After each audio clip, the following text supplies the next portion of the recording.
have some fun, find your favourite A or B road, put it in N mode, and you can absolutely spank this thing. It's rapid as anything. You get pops and cracks coming out the back. You've got blips on down change. Oh, it puts a massive smile on your face.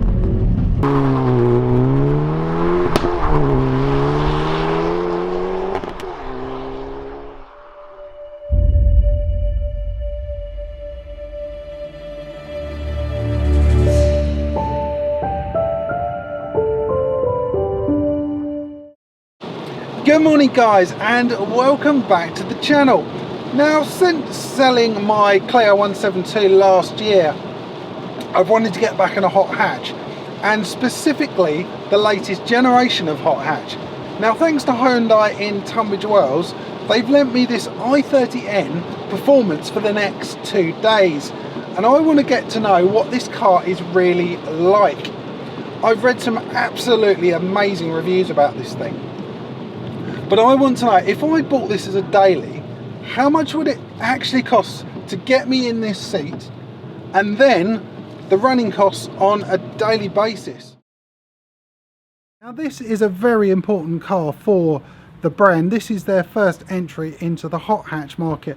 So hopefully this goes well. We'll see the N brand across other vehicles that Hyundai make. But this is all about this car. From the outside, I think this looks really, really good. It's understated yet aggressive, a difficult sort of thing to get. But we're going to have a look around some of the finer details of this car. We'll start off with the front of this vehicle. And there have been some subtle changes to make this stand out over the regular i30. I know part of the design brief, they didn't want it to look OTT.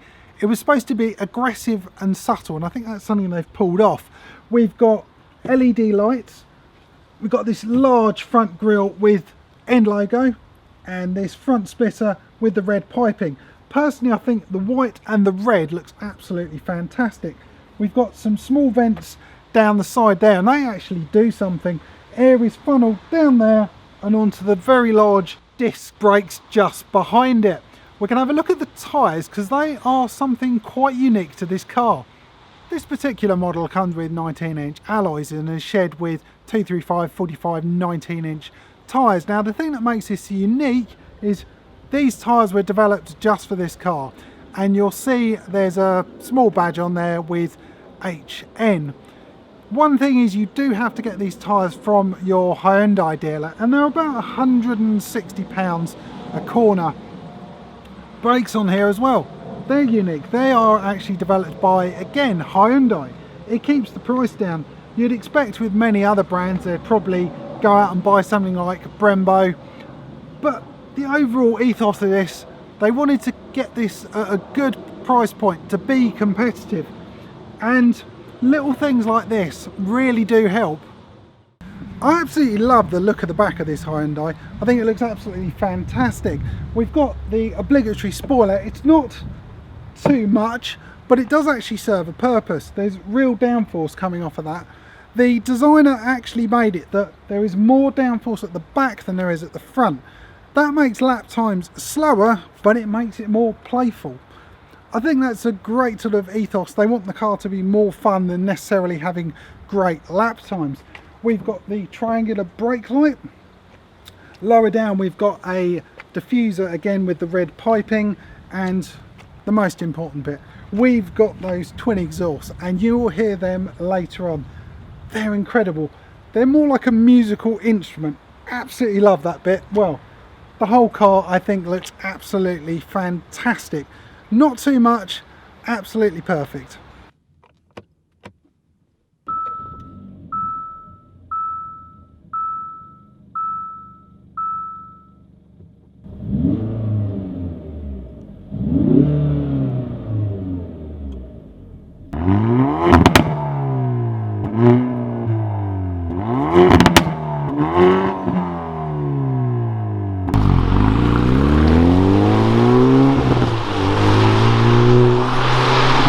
So what is a hot hatch? Well, a hot hatch obviously has to be a hatchback.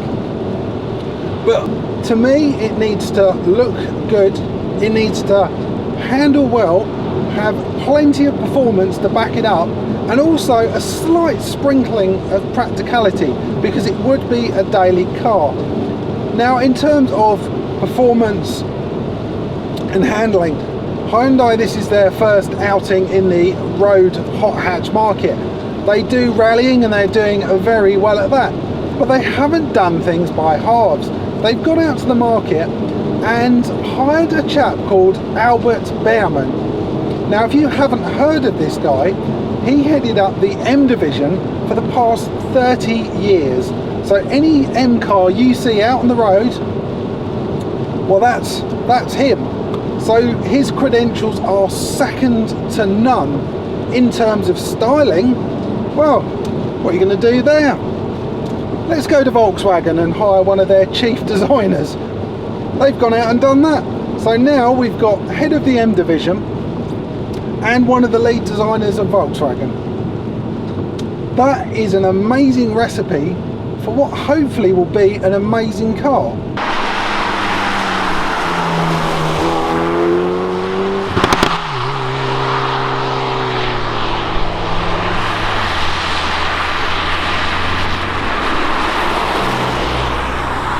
With a hot hatch, the most important thing is it must be a driver's car, and you must be comfortable behind the wheel. And there's some very good news about that. Hyundai have done a cracking job. To start with, the steering wheel, it's nice and chunky. You've got various controls, which we'll go over a bit later. It's got a 6-speed manual, and that is pretty good as well. The lovely feature about that is, if you can't heel and toe, it's got rev matching. So when you change down, automatically flips the throttle, and you look like you're a great driver. So we'll leave that one on. I will say though, I have turned it off at times, and it's a bit harder. The gaps between the brake and the accelerator are a little bit too wide. I'm sure someone who actually knows what they're doing would be a lot better. In terms of ride, this is really good as well. At the moment I've got it in sports mode. You can take it up a level, which we'll do a bit later, into N, which is the most aggressive mode they have. But it's a bit hard, if I'm being honest, for the normal road, unless it's really smooth or you're on a track. Now, one of the things I really like about this car, it will bring out the inner child of any petrol head out there, and that is the adaptive exhaust. At the moment I've got it in the sports setting, so it's slightly quieter, slightly toned down, so you can actually hear me. Well, not sure whether that's a pro for you guys, but yeah, so you can actually hear me. Now, there is a tunnel coming up. I haven't planned this or anything, honestly, and we're going to see what this is like. So over on the right hand side there's a picture of a flag, and it's in blue, and you press that. Now that has gone into N mode. Things over here have gone red. So we'll open up the window slightly.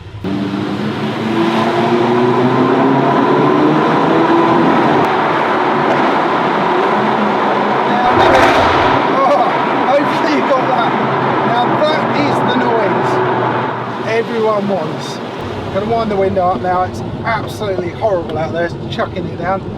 But hopefully you got a little bit of that. And it does that all the time. You put it in N and you get cracks and pops, blips on down change. You feel, I don't know, it's almost a bit of a hooligan in some ways, but isn't that what a hot hatch is about? Puts a smile on your face, makes noises, and that is absolutely perfect. As a driver, the most important screen, I think, is this one. Press the N button once, press it twice, and you go into custom. If we go into custom settings, we've got various different things for the powertrain or chassis. Now on each one, I think there's something like 1900 combinations. So, well, good luck finding exactly what you want. There's plenty of things to fiddle around with. But first screen here for the powertrain, you can change the engine, the rev matching, leave that on. You can look like a bit of a hero and look as if you're doing heel and towing. It does that for you, so just leave that alone.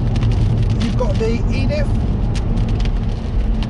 going to there. You've either got normal or sport. Sport gives you better cornering and performance, so again, that's a great thing. It really does help coming out of corner. You can carry a lot more speed into a corner, you get loads of turning grip, and you can really get on the power early, and this thing fires out the corner like a rocket. Love that feature there. And also you've got the exhaust. That is this car's party trick. The pops and bangs that come out the back of it, they make you giggle like anything. It's great fun. A lot of people do happen to look when you're driving, but hot hatch, that's what it is all about.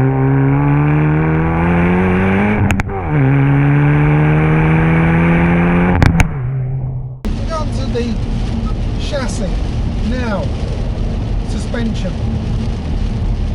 If you're going to get one of these cars, the only time you should have that in Sports Plus is if you've got quite a smooth road or you're on track.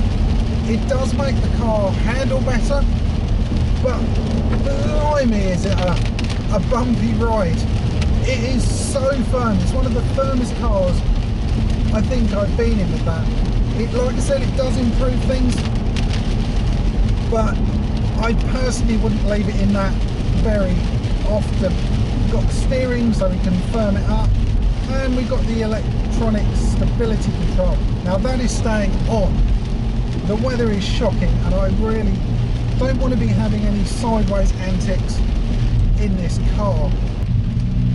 But I must say, it is a lot of fun. So we put it in N, and it grips. You get the shift lights come on, you get the blips out the back. Oh, yes, yes, yes, Hyundai. Now we're going to try a 0 to 60 in rather wet conditions. So 3, 2, 1, go. Oh, loads of wheel spin. Wheel spin in second. And we're finally going. Keep it flat.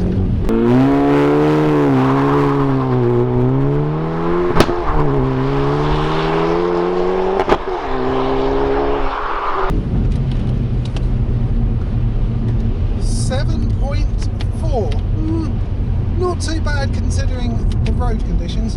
Loads of wheel spin, first, second, even some in third, but that was pretty rapid indeed. The weather is being typically British and it's absolutely chucking it down, but it does give me the chance to discuss something which is cropped up. I don't think it'd be a problem for most people most of the time, and it certainly doesn't happen in the dry. If you accelerate quite hard, as like that was exactly what I meant. You get like a skipping at the front of the car. Now that is called axle tramping, and all that means is the axle is actually moving ever so slightly on the bushes. Put your comments down below of if you experience that with your car and how you managed to sort it out. But like I said, it doesn't happen most of the time. It's only if you're accelerating a bit more vigorously that you will experience that. In the dry, this thing is an absolute rocket. The joy of having a hot hatch is you can find your favourite A or B roads, put it in N mode and absolutely spank this thing and have a great deal of fun at the same time. Then on the other side, this obviously would be my daily car. I need to do boring, mundane things like going to the supermarkets, travelling around, and it needs to be good at doing that. You might have the best car in the world at just having fun, but that doesn't help for a daily car. At the moment I've found a boring and mundane road just to go along, and I've got it at 60 miles an hour. I've set the cruise control, you've got a button up here for that, and also I've got lane assist. Now the way lane assist works, it just makes sure you keep within the white lines and make corrections accordingly. It's not overly aggressive. It's not like if you try and turn one way and it goes, nope, you're not going that way, and it yanks it the other way. It's just a slight assistance, and it's quite a nice feature to have, especially on a longer run. In terms of boot space, it's quite good as well. The only thing that holds it back ever so slightly is in the performance model, which this one is.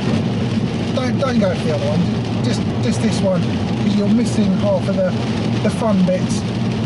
Anyway, back to that, you get a strut brace in the back, so we get more rigidity in the body, but it does mean if you're loading something flat, you can't do that. If you're a bit handy with a spanner, you can actually take the strut brace out, proceeding. You get a lot larger load area. It's not a million miles away from the Golf, to be honest, in terms of load space. So it's really practical. You can fit plenty of stuff in the back. In terms of rear room for passengers, again, that's pretty good as well. You can easily fit 2 adults in the back, possibly 3, a bit of a squish. It's not a massive car, to be honest. It's not a bad size. So in that way, this overall, I'd say practicality, tick. Hot hatchless, tick. We're doing very well at the moment. I need to find some more roads.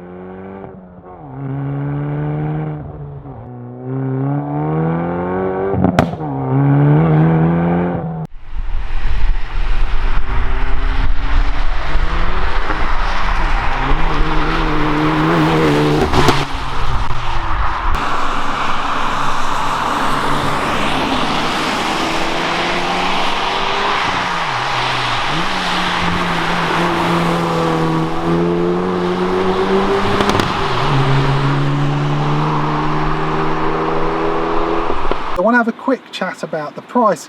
I think it's really important because it's all very well seeing cars out there, really liking them, and then finding out they're miles out of your price range. So this car, as you see it, is 29,645, and the only optional extra really on this is the winter pack. So that gives you heated seats and a heated steering wheel. With Hyundai, you don't get many optional extras either, not a lot or everything. Don't mind that option at all. So the two things you can do with finance for this car that they offer, you've got something called PCP, so Personal Contract Plan. Now that means that you pay an amount each month and then you get a balloon payment, so it's a large payment at the end of the term, and you keep the car. So this example is £3,000 deposit, monthly payments of £434.85, and then just over £10,000 balloon payment at the end, and the car's yours. The most popular one, I've been told by the dealer here, is something called Personal Contract Hire, and that means you pay an amount each month and then give the car back. It's a nice simple way of doing things, and it may surprise you, £330 a month, so it's about £10, maybe £11 a day to get in this car. That's like 2 cups of Costa coffee and a sandwich, or a Hyundai i30 Performance. Let me think which one I prefer. I'm going for the car. I don't like coffee that much. The other things you need to be concerned about, this does come with a 5-year warranty, which is absolutely incredible. And the thing that really surprised me was, put some semi-slicks on this car, take it to Brands Hatch, absolutely thrash it, and it's still covered by the warranty. They're so confident about what this car can do that you're still covered. The N in the name stands, well, it's a couple of things. One is where their R&D department of Hyundai are, that's Nanyang. The other thing is where this car was developed was the Nürburgring, so that's another N, and a slightly more tenuous link to the N is it looks like a chicane. I think that's interesting. Well, I think it's interesting, you might not do. The other couple of things, servicing is something you need to worry about. So I've got the prices here. 10,000 miles or a year, you're looking at 134.51. 20 miles or 2 years, you're looking at 228, and 30,000 miles, 3 years, 141.32. think that's bad really. That is sensible pricing. I thought it was going to be hundreds and hundreds of pounds, but it's not. In terms of fuel consumption, this is a figure I'm not overly impressed with, but having it in M mode all the time, I think this does hit your consumption slightly. I've done a couple hundred, 200 or 300 miles in this car, and I'm getting on average 25.1 miles per gallon. Yes, quite well. It's not great, to be honest. I think the actual figure is just over 30. You may get 30 on a long run if you're doing 60 miles an hour on a motorway. But do you buy something with 270 brake horsepower, a hot hatch, to worry about fuel consumption this much? I think it's bearable. I think the overall car, I think it's a good buy. If you look at other cars in this class that this is up against, the main one being the Golf GTI, that is, I haven't driven it, so I can't say about anything to do with how it drives, but physical cost, you're looking at around £32,000 plus extras. Civic Type R GT, 35, Focus RS, that again, that's in the 30s. So all of these cars are significantly more expensive. Like I said, I cannot compare what they're like to drive, but physical base price, they are the numbers. I'm coming to the end of my time with this Hyundai i30N Performance, and I want to say a massive thank you to the guys at Hyundai in Tunbridge Wells. I'll put a link down below with all their contact details. And I want to sum up the car. I thought this was going to be pretty good. The reviews I've read, the online videos have said this is an incredible car, and they're not wrong. I absolutely love this car, and as a daily as well, it works perfectly. When you're not hooning it around and want something a bit more civilised, you just press a button on the left, the drive mode, and put it into sport. It becomes quiet and civilised. The chassis is quite supple, and you can just waft along and do your normal mundane things. Go shopping, just fit 3 people in the back, so it's practical. But as I was saying, this hot hatch, it really is rapid as anything, and it's so easy to do. It's so accessible. Press the flag, you're in M mode, and this thing, it's fast. It really is. The e-diff on this really does make a difference. You can enter a corner with quite a lot of speed, halfway through, nail it, and you're fired out the other side. So this car, love it. Value for money, I think this is pretty good as well. You can get in this for £330, give or take anyway, a month. So for the money, I think this is a bit of a bargain really. I don't know what you guys think. Put your comments down below. Would you get one of these, or what else would you get otherwise? Well, hopefully you've enjoyed this video as much as I have making it. It's been a right laugh. It's been such fun taking this car and putting it through its paces. If you have, please give this video a thumbs up. Comments are always welcome, and remember to click on that subscribe button. Thanks for watching.